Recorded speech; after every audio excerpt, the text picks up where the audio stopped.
अगर साधारण मनुष्य के प्रेम का तुम विचार करो तो बहुत चकित हो जाओगे। उसके प्रेम में इतनी कीचड़ मिली है, उसके सोने में इतना कचरा मिला है कि सोना तो 1% होगा, 99% कचरा है। प्रेम के नाम पर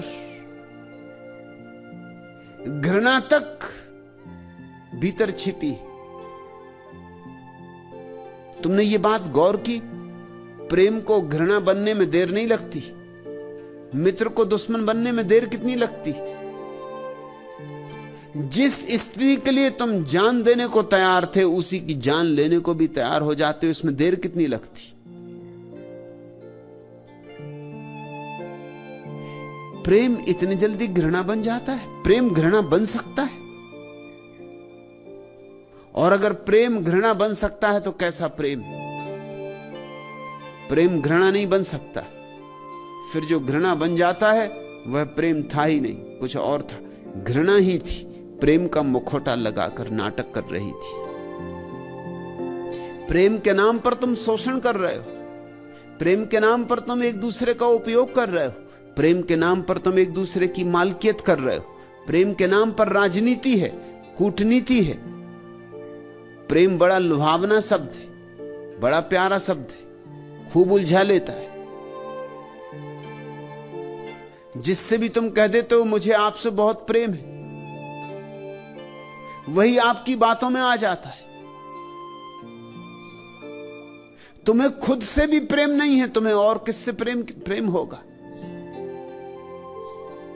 तुम कहते हो हमें अपने बच्चों से प्रेम है, अपने बच्चों से तुम्हें प्रेम नहीं है। अपने हैं इसलिए प्रेम है, मेरे हैं, अहंकार का हिस्सा है तुम्हारे, इसलिए प्रेम है।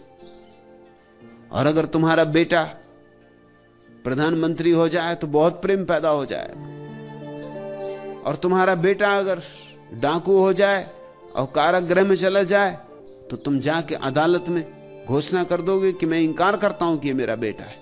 प्रेम समाप्त हो जाएगा। तुम्हारा प्रेम भी अहंकार है, तुम्हारा प्रेम भी उतने ही दूर तक है जहां तुम्हारे अहंकार को सहारा मिलता, सत्कार मिलता, सम्मान मिलता है। इस प्रेम के अनुभव के कारण लोगों को भी बात जज जाती है कि प्रेम पाप है, मगर ये तो प्रेम का अनुभव ही नहीं। कंकड़ पत्थर बीनते रहे और कहने लगे हीरे पाप है, हीरों का तुम्हें अनुभव नहीं।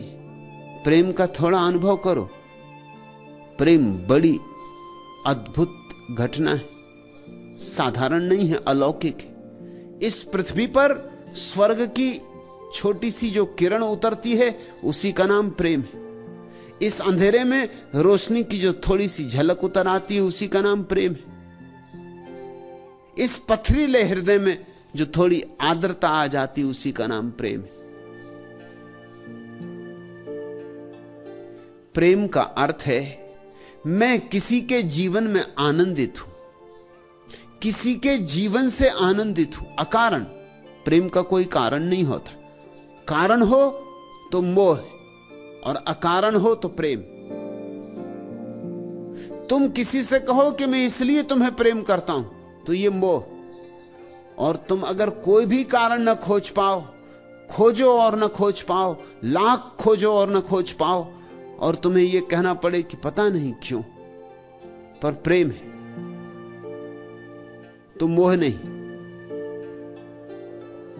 प्रेम जैसे आकाश से उतरता है, पृथ्वी में उसकी जड़ें ही नहीं होती, मोह की जड़ें पृथ्वी में होती। और जिन्होंने प्रेम को पाप कहा है वो भूल कर रहे हैं शब्दों की। वो मोह को पाप कहें तो ठीक है, क्योंकि मोह का अर्थ है मेरे का भाव, ममता। प्रेम में तो मोह होता ही नहीं, प्रेम तो बड़ा निर्मोही है। तुम चौंकोगे मेरी बात सुन के, लेकिन मैं तुमसे फिर दोहराता हूं, प्रेम अत्यंत निर्मोही है। प्रेम मोह को जानता ही नहीं, प्रेम दूसरे पे कब्जा करता ही नहीं, न तो कब्जा करता है और न अपने पे कब्जा करने देता है। प्रेम तो स्वतंत्रता है, प्रेम तो दो व्यक्तियों के बीच स्वतंत्रता का आदान प्रदान है। न कोई किसी का मालिक, न कोई किसी की दासी। प्रेम एक दूसरे के गले में फंदा नहीं डालता, प्रेम तो फंदे काटता है। अगर कभी तुम्हारे जीवन में प्रेम का अनुभव हो तो तुम चकित होगे, तुम भी मुक्त हुए और जिससे तुम्हारा प्रेम है वह भी मुक्त हुआ। प्रेम मुक्ति लाता है, प्रेम मुक्तिदायी है। और ऐसे प्रेम को ही जीसस ने ईश्वर कहा, बुद्ध ने ध्यान की अंतिम परिणति कहा, महावीर ने कैवल्य का स्वभाव कहा। इस प्रेम को पाप नहीं कहा जा सकता। तुम्हें पंडितों, पुरोहितों की, संतों, महात्माओं की, तथाकथित संतों महात्माओं की बातें जच गईं क्योंकि तुम्हारे अनुभव के अनुकूल पड़ गईं। तुम्हारा अनुभव ही गलत है, तुम्हारा अनुभव कंकड़ पत्थरों का है। और जब संतों महात्माओं ने कहा कि सब हीरे कंकड़ पत्थर हैं, तुम्हें भी बात जची कि बात तो ठीक ही। और तुम्हारी जिंदगी का प्रेम का जो अनुभव है इतना दूषित है, इतना धुआं धुआं है, ज्योति का तो पता ही नहीं चलता, बस धुआं ही धुआं है।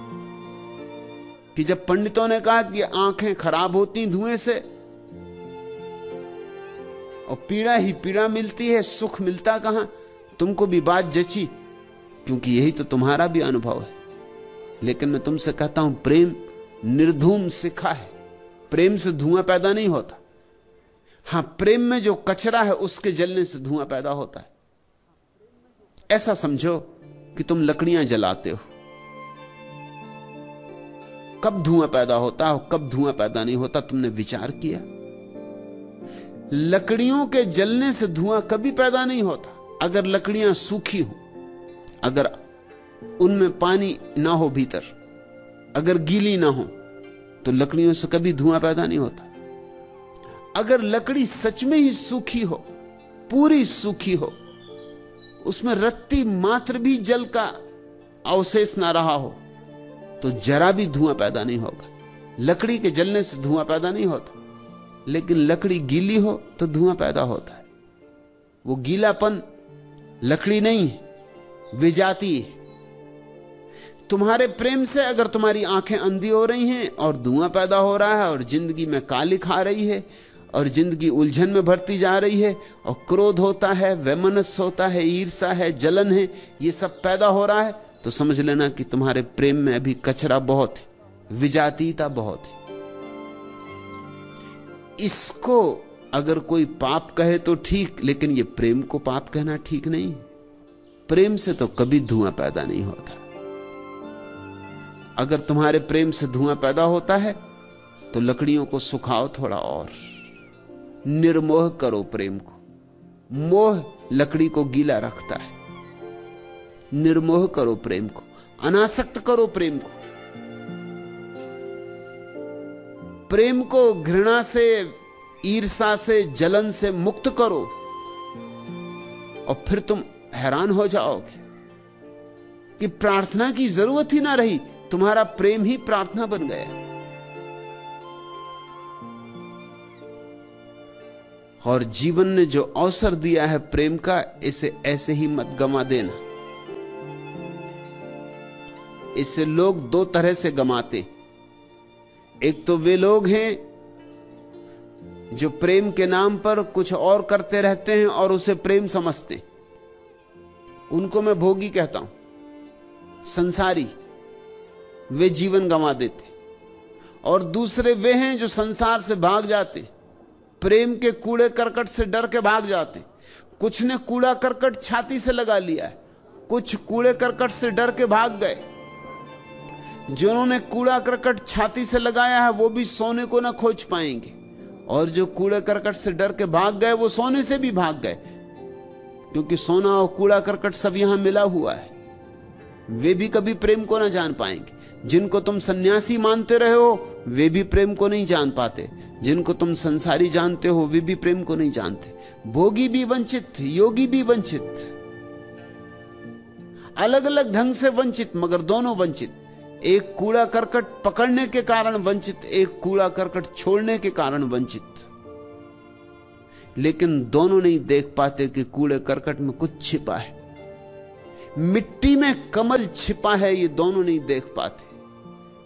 यही उनका अंधापन है। मैं तुम्हें चाहूंगा कि तुम जियो, भागना मत, त्यागना मत। जीवन को उसकी समग्रता में जियो, जीवन के सारे रूपों में जीवन को जियो।